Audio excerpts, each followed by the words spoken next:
So, is anyone aware with this phenomenon?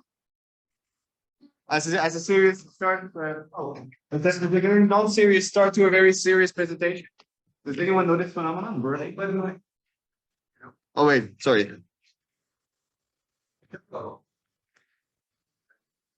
Yeah, I mean, I could pick anyone. Does anyone want to moderate me? Leon, you know me best. Let's wait. What? Moderate me. Okay. Wait me then. Oh, do not go today. Thanks. One. Okay, so I think maybe it's good to dissect a bit what happened here randomly, right? Because Amos and were making word sounds, and then Aldo pitched in at some point, and Bobby joined. You did, I saw you. But then I think it's very fun when my stereo hearing is a bit off after I pierced like an eardrum on my left. So that's why you are on my right now. And that reminded me of this phenomenon that I saw a couple of years ago called Burling, which is like the national competition of enacting a grooming deer, like deer, stag, which means like when the stag wants to mate, it creates this sound like passionately. I didn't look up any speakers, but it's just the visuals are great. It's really, really good. Because it's like this kind of population, like very kind of like rural pop culture that is completely run amok. And you can see they are very passionate about this. They make instruments also to do this, and there's a very professional judge. Which makes me wonder how do they pick the judges? Because I mean, this guy looks like Forest Rangers, maybe he knows best than the others. I don't know. I don't know where they picked them from. And it's really great. And actually, this was a really serendipitous moment in this sense. Thanks, Arthur, for the lead. Because it's really like this is the trophy, yeah. Because what is actually going on here, right? So people, like I said, they're coming together, unity, to recreate the burning, the stag mating. But what happens in that moment? And I think this is, I mean, I'm like live theorizing right now, but I think this moment is this moment of very similar to what we do here. And I mean that in a sense of what we're trying to do is we're trying to create knowledge out of experiments, working with the body and working with the interface between the body and the instrument. And that's more or less what my research methodology is. So I guess this is not everything. So as a start, basically, a lot of you don't know me. First year masters, welcome. I'm Jaco. And the others, it's really great to see everyone again. So before I start, a little disclaimer. What I will talk about today is really my methodology towards artistic research, not really artistic production. And there's, of course, a little overlap there, I mean, a big overlap there, where artistic production is a form of research, often in my case, but I mainly make performance-based work. So there's really a different thing of being in the body and looking at the body. I'll talk about that also a bit, but really specifically, this is not how I make performances. And that I think is really important to note here. So I view myself as someone who makes new media performance art. What does that even mean? It basically means that we stick to the three pillars of performance art, which is time, space, and body. And on top of that, we add a technological mediation, so a technological intervention, an interface of some kind of interactive media, some kind of usually wires, buttons, sensors, that kind of stuff. And I would like to dissect a little bit what happens. So the time spent, also for my work, can be these really short micro-performed burst moments or really long duration performances. My preference usually has long duration performances, where in the past I've performed 2 months at a time or even 8 months at a time. So that's really these long stretches of time. Space, I don't refer to this space, which is a pretty nice space, but also the social space created right now in the interplay between this moment. Inside, outside spaces, warped spaces, digital architecture and the narrative that we formed along the way, existing as a separate space. And of course, the body, by which I often refer to human body. Where I don't refer to human body, I will say otherwise. I also use varieties of body because otherwise, like already probably some of you are noticing, I use the word body a lot. So I tend to say sometimes flesh interface or flesh cage or something referring to something else I'm talking about. But very specifically, my research is about how is the body technologically mediated during the moment of new media performance art by technology. So very short, I made this piece in the summer of 2020. It's called Ever It Takes. It happened during a residency at V2 in Rotterdam.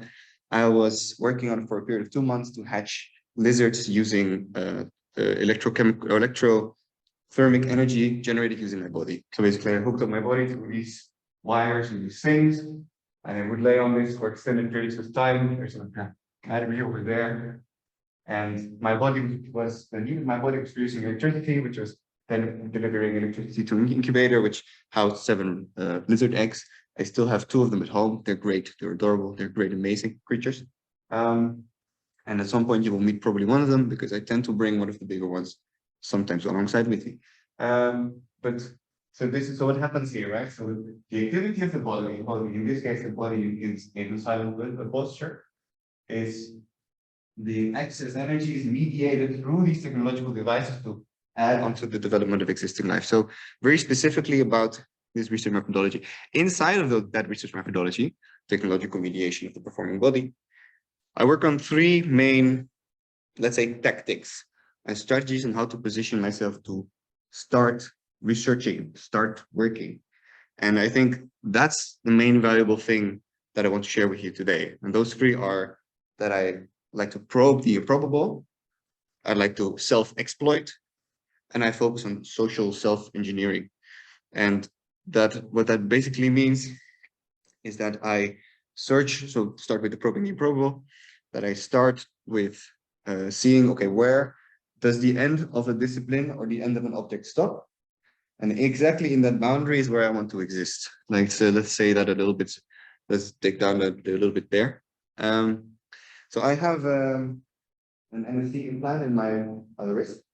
Everyone who wants to can feel it later. It's a little rice grain sized thing that I use to broadcast my location data. And when I had it implanted, I didn't know it was going to work. I mean it in a very literal sense. Like the physical thing was implanted in my body before I even thought about testing the device. It's very stupid. It's completely stupid, but it's a big part of the way I evaluate my processes. So I never question the executability of my ideas. And the reason for that is if I told myself if I would start doing that, then I would never really do anything because I really come from a basis of technical misunderstanding. I assume not to know. And from that basis, then I can say, okay, can I solve a problem? In this case, the problem was there's something in my wrist that I don't know if it works, and let's see if I can make it work. To put myself in the impossible situation, let's say, the improbable situation. Again, like I said, most of the things I think I can do fail anyway. So you might as well start from a basis of throwing yourself into that experimentation. And I think that the added value there, in that sense, is exactly at the interplay between those borders. So the border between knowing and not knowing, or the border between, let's say, artistic knowledge production and scientific knowledge production. There's like this weird interplay there that is in the sensible, that is in the embodied, and that is in the knowing. That's kind of where I would like to position myself. And as you might notice already, even though I'm still kind of on track, I believe in a structured under-preparing of good ideas. And I also believe in a structured over-preparing of bad ideas. And what I mean by that is, if I really believe in something, I would prefer to prepare it the morning before I have to do it. And the reason for that is not that I would think I would fuck up or would not start doing it. The reason is primarily that for me, right now, thinking with you, standing here in the social anxiety, forces me to come up with new solutions to problems I might have. And that allows me, that, let's say, social pressure, allows me to think with a clearer mind. So I learn a lot from forced improvisation. let's say. Going to self-exploitation. Coming from Stellar, which is very cliche to quote, but I do it anyway. He's a really lovely guy. As artists, it is important to bear the consequences of our ideas. What I mean by that, and what he means by that, what I think he means by that, is that if we have an idea, not only are we responsible for executing it, we are also responsible for bearing the consequences of that execution. So what I mean by that is this, of course, this is one of the Mico experiments, one of the suspension pieces. It took him in the process of doing these performances 18 years to include anyone else in the making of these pieces. So he never hung anyone other than himself. And I think that's very important because it's the chosen body, let's say, that also comes by a little bit later, but it's I think the self-chosen body that has to experience and bear the actions. Okay, so you want to do it? Well, what does that mean, Then I Googled self-exploitation because I thought probably there was some economics involved in that term. And apparently it's a term by Marx, so I wasn't too far off. I don't want to dig down what this exactly means. Really roughly saying, it basically means we tend to overwork ourselves to death because we feel we have to. But that's not what I'm about. Instead, I think what I try to get at is that I embrace the willingness to embody the ideas through the flesh, again, using not the term body, because otherwise I repeat. And that turns the concept, so the idea, okay, what happens? Chris Burden, shoot. Okay, he was like, okay, I want you to shoot it. Ideally not in the body, ideally in the arm, Ideally not in the stomach area. So that's a cool concept, right? Like, or maybe it's a weird concept, but I can say to Amos right now, okay, Amos, please shoot. And that would not mean anything because it would be a concept and it would be kind of like, okay, sure, whatever, what do you want to do with that? But materializing it requires and to turn it into master production. Okay, what is that like? What does that feel like? What is that anxious moment like? What is that preparedness? What are the consequences? What are the legal responsibilities involved with that? That require the actual execution of it. So the embodiment, not just in a puppet, but in an actual flesh person. And this is the relation to the self-exploitation that I referred to. So to cut it very short, ideas become experiences by doing, which I think is really important for the value of artistic production. And then what I actually did mean by self-exploitation is that concepts about bodies should be experienced by bodies.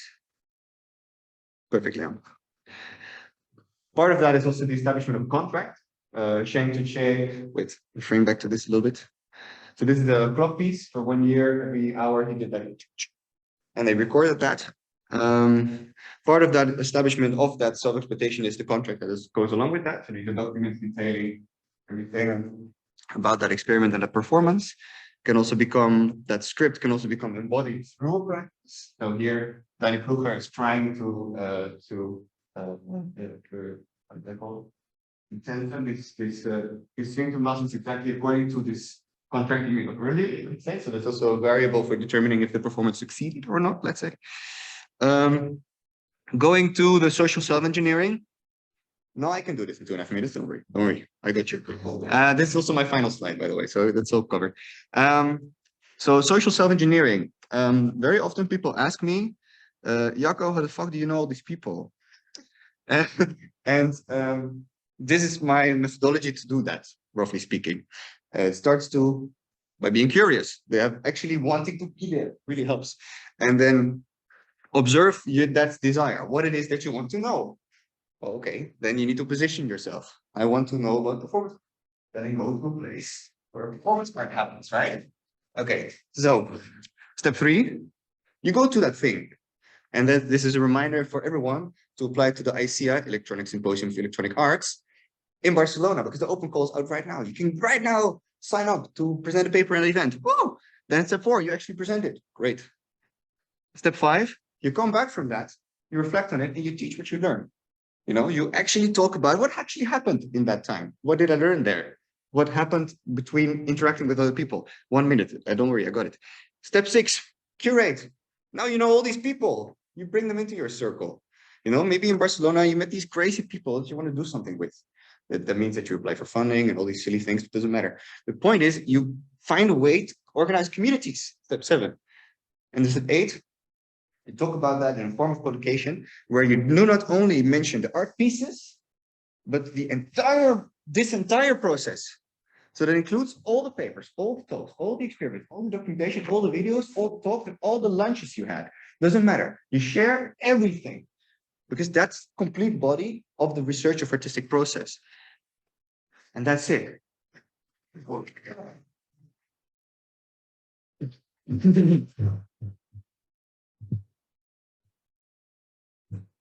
Fuck yeah.